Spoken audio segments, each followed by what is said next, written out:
Betul, Liurar.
which is the title is Let Your Dream, which is the Japan Historical Trail Center for Learning. This is how the title curve Let Your Media for new traditional song, which is the title is Let Your Dream, is the Japan Historical Trail Center for Learning. This is how the title should be looking like. People are learning through it. Còn cái qua lúc mà nó ban lên cái đoạn mà cuốn trên đấy nhìn qua này tòa án nó nó cho cái gì có con bấm đi lợi thì chịu khó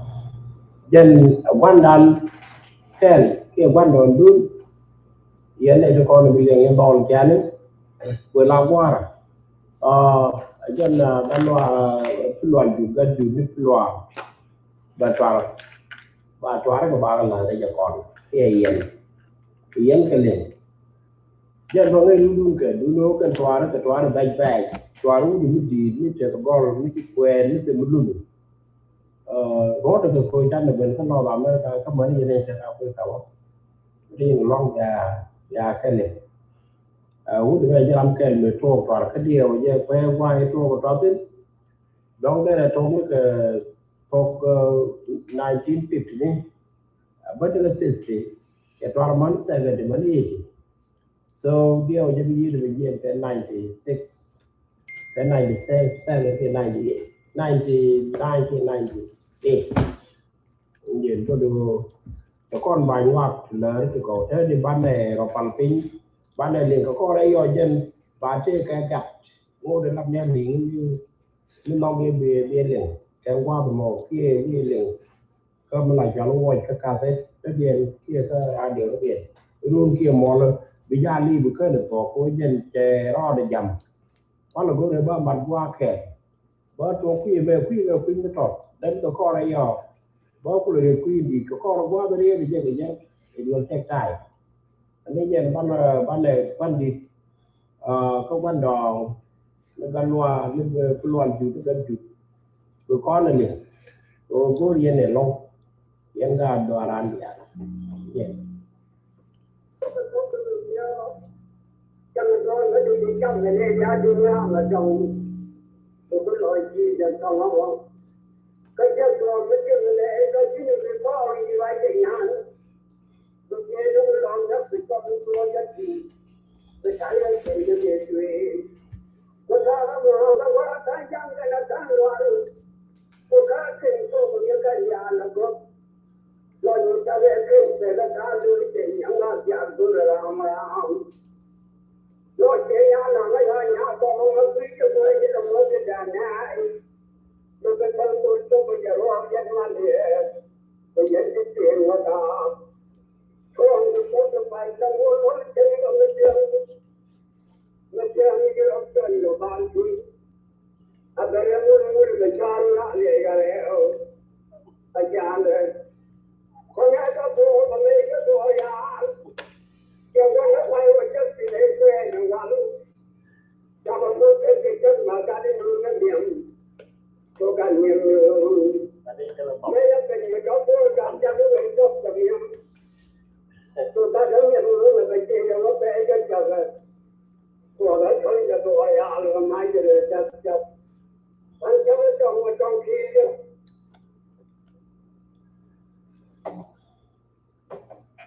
chẳng có quý và chẳng có là để quay long có mấy đợt điện mấy cho nó tròn quan thì anh chỉ tròn cái politician lại nó con lấy con politician này có mỗi cái tròn này quan điểm là cái ngôn linh cái điện lát đó cái Paris nó cái chera nó nào cái gia đình là cái đủ mà nó quên được nó quay này đúng là con lên có cái cô politician này rồi chỉ là nó quên mình gì mà đấy dia quên cái apa mà lại cho nó political cô lại cho nó political one luôn rồi này cho nó đi thì cái này quan chỉ quên cái này quy ra rồi để bây giờ nó chả quên giờ nó quay cái gì xong rồi quay nó rồi nó loạn lên này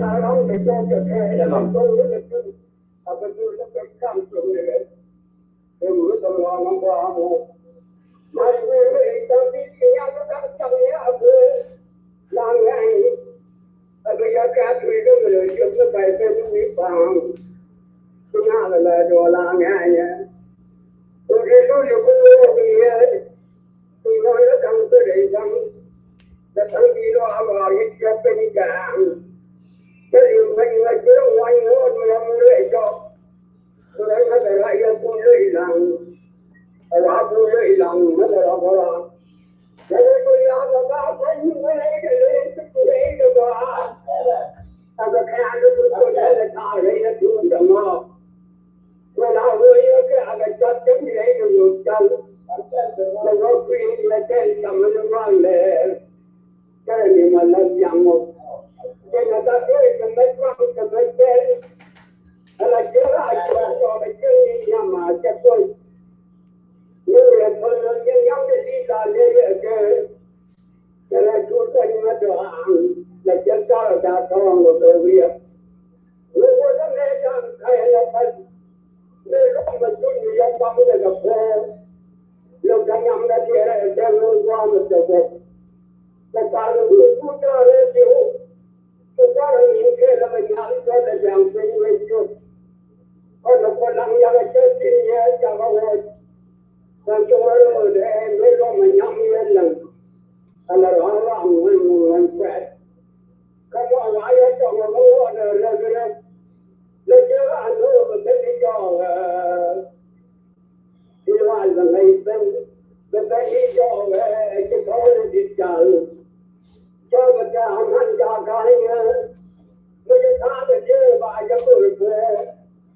và đây thằng đâu có cái chân là đây ra lầu ở trên là đồ là phải lo thì ra nó sẽ đi em mà có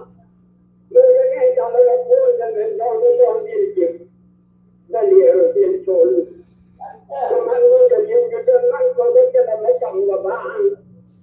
nó chơi cái lớp bạn chụp cái trang cái đèn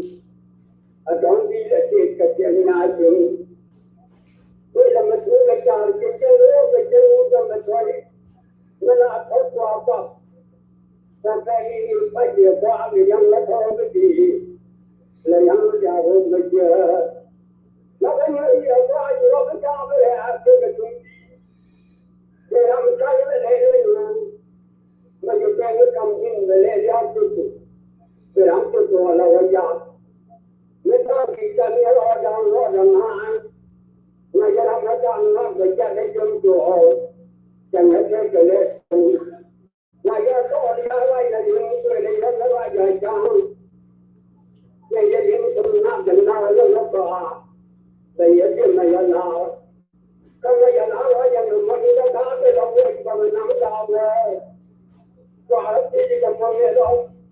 cái cái đó cũng làm gì nữa như cái này mình phải giờ mình đi chơi mất loạn rồi phải cái dùng mình để cho nên tôi đã nói là cái gì đó là cái đó rồi còn sao lấy cái bây giờ thì là các con rồi cái này là cái xem nó lên gì mà rồi aku siapa juga. Contohnya yang boleh dia nyata, kalau mereka saya pun yang berkau yang wow yang kuat. Nyata boleh yang mau boleh dia kan ngapo. Bukan minum mana orang tahu. Kalau tu ini mereka tapi itu pun mereka faham. Jadi itu yang wang tôi đã yêu là được tập con cho người chị tôi cái chuyện của nó là cái gì nó cần nhà đâu chết chết tôi đi chết rồi cho nó tôi chết tôi tài là bây giờ tôi chết nếu tôiจะเรียนรู้วิธีการก็มันไม่ได้เลยtôi nắm cái là tôiจะได้ช่วยตัวแล้วก็จะจะตัวก็ไม่เอาอะไรให้tôiจะไม่ได้อะไรมาcáiนั้นก็ก่อนเนี่ยcái đó này nó có một số cái ấy là tùy đó là những cái gì nào đó cái nhập học tôi đã cho kiến ra cho người ta tiêu bài nghe gì ở trên gì để đó nó sẽ là đàn nó rồi khi nào vào cái phải đi qua cái là ấy gì cái chú ăn tiền cái này là phần lớn là của cho mà cái cháu nó phải ra cái cần năm trong đó có anh phải cái chút gì lại qua là cái gì tôi nói như thế nó nhảy như thế rồi còn cái này chẳng là cái gì nó tâm nó cái là lúc cái cho có ăn để tôi cho chồng nó bây giờ nó bị chua ở đây này tôi nói trên là một cái trên là một quen về trong ấy nó là bị chua ở đây này về trong thằng xe đó là nó bị lộ là cứ buồn về trong cái tốt chưa giờ này nó còn cái nơi phải giao rồi giờ là gì ngày hôm nay ăn là cao đó là gì ăn chứ cái người mà bị chết tập phải là nhanh rồi còn là cái đó nó bị nó trên cái gì cái đó cái đó là ăn mà chưa cái đó là ăn mà có cái mà lệ lần có tôi có mà chính mà tôi rất là cho có ăn rồi ta là nó là có ăn cái chuyện rồi tôi lắp phải trong nhậm đó nếu mà người ta nói ăn ấy luôn tôi chỉ có phải lắp phải sao người ta rất là cho của người ta sao đó tôi nghĩ là tôi cho có ăn rồi đó tôi cái nào đâu là hoàn chỉ kia cho quần chỉ bây giờ ta ở chỗ gì thì người ta thì chưa biết chấp nhận tôi bạn này bạn nhà ăn đâu trong cái tôi đi ra trong cái ai chơi qua cái đi chơi cái là mình lấy đi mà kan chuồn mấy trăm ngàn người ôi người giờ là có chuồn giá mấy trăm ngàn là phải luôn rồi là trong nó cũng nhận nhiều rồi tôi mình còn mà lại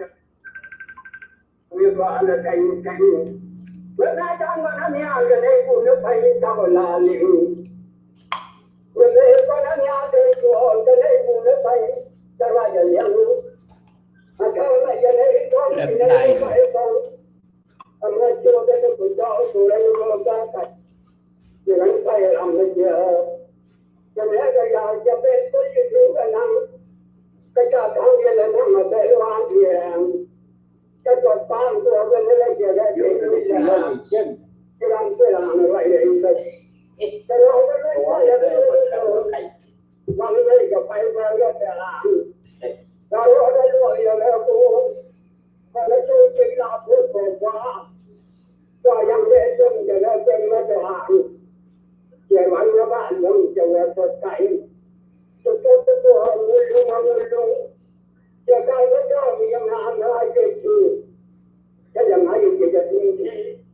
cái làm nó thôi vừa nó chủ đề quan cái số đó nó cái trang nó có là cái gì cái trang nó ta cái nhận lý là có cái người chi cho cuộc chạy cuộc sống bình qua để làm được của lệแต่ถ้าเทียบในตัวในตัวทำและขับจริงมันไม่กว่าไม่รู้ไม่ยากไม่เจอเจอเงินมีชาและทั่วเจออะไรเงี้ยทำแล้วมาโก้ก็ไปเกี่ยวกับความมาตั้งแต่เจ้ายังไม่อาเธอยาวโตเลยไปเองหรอ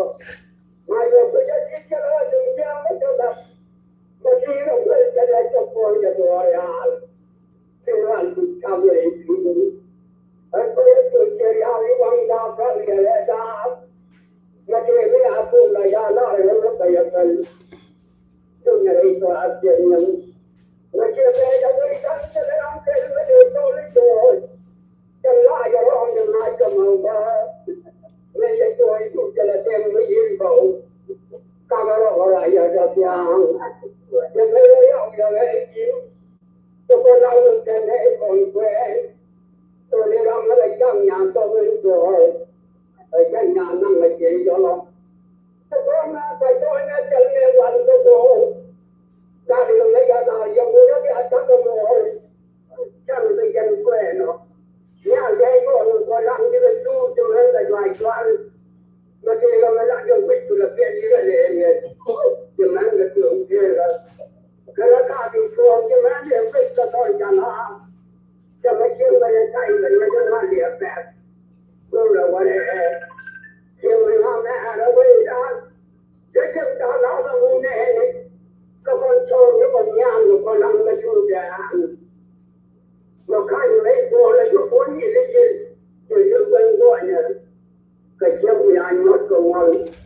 nếu mà đi lên cái kính mới ra nó người qua cho người ngoài thành cho tụi mình là dân thì cho nó phải chỉ được lương phép cả là chỉ chúng là phải là khá đấyจะก็เลยต้องที่เรื่องกันบ้านเราก็หมดเจอเด็กอย่างนี้เราดูไม่ยังไม่จำไว้เราปวดเสียร้อนอยู่จะเลยร้อนเสียคุณจะขาดอย่างนี้วันไม่ยังวันเดินเดิน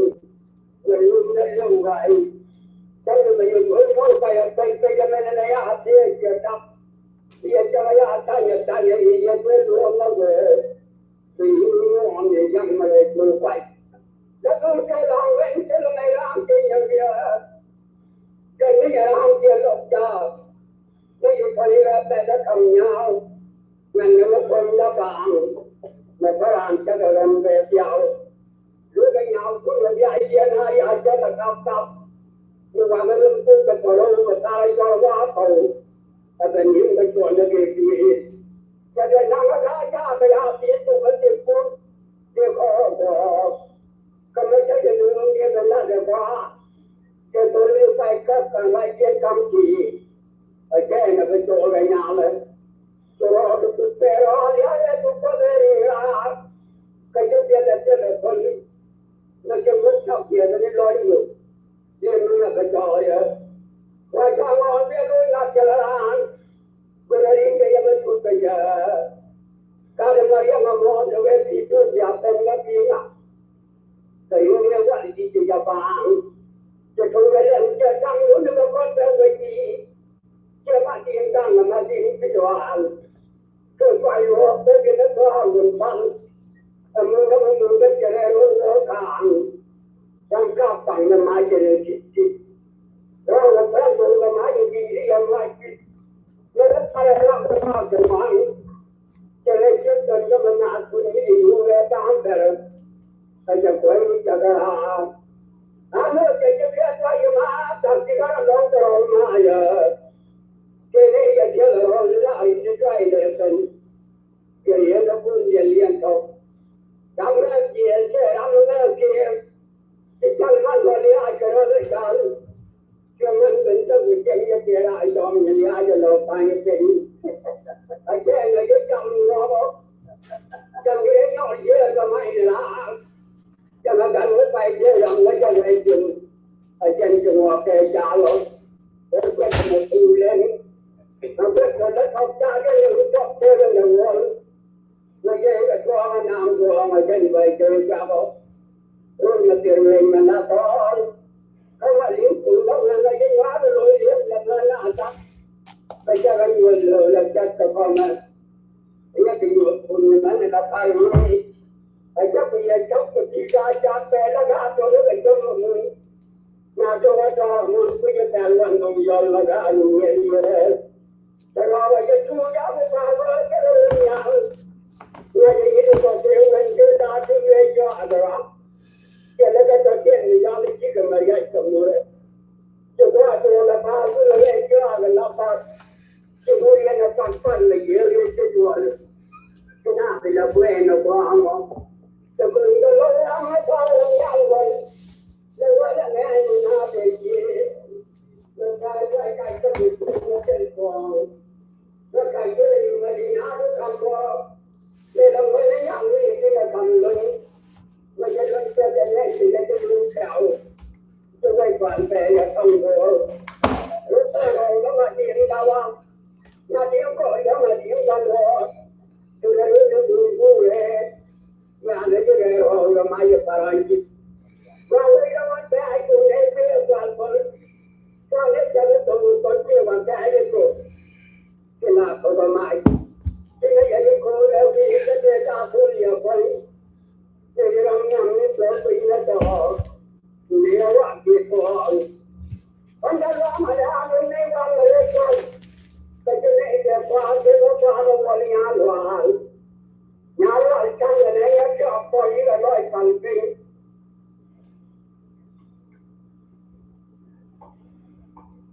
โอ้เราเป็นที่เป็นตู้